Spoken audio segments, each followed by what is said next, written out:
Living life in Get-R-Done mode can be satisfying on a superficial level, but living life in love mode allows us to go deep.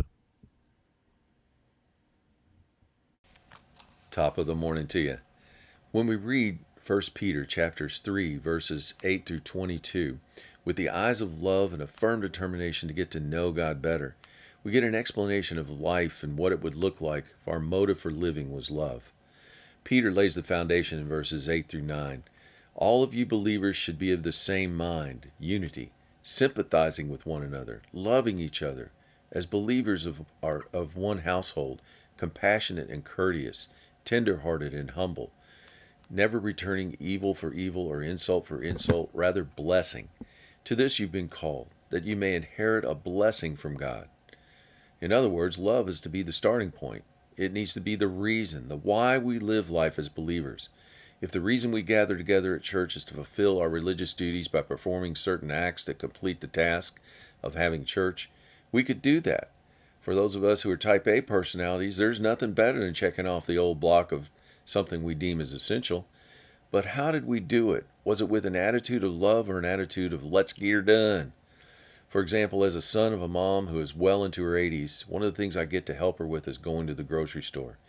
If I go by myself, I'm laser focused and would like nothing better than to get in and out of that store as fast as possible.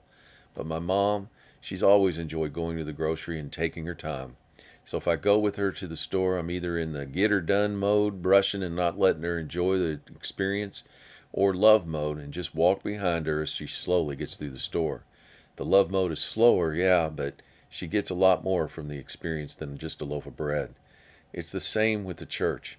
Is our intentions in church just to get her done, or do we go in and follow the Lord through the whole experience because we love Him and want only His best, which turns out to be what's best for us also? The word of encouragement: life goes by really quickly. If you don't believe me, just look at some of the Facebook posts of some of the parents taking pictures of their first day of school for their kids and wondering how time went by so fast from the first day of kindergarten to the first day of senior year. Time is passing by quickly. We can choose to do life in get-her-done mode and miss the deep connecting moments, or live in love mode where we appreciate and enjoy the ride. Remember, we don't have to do this on our own. Just ask Holy Spirit to fill our hearts with love, Romans 5:5. Have a great day.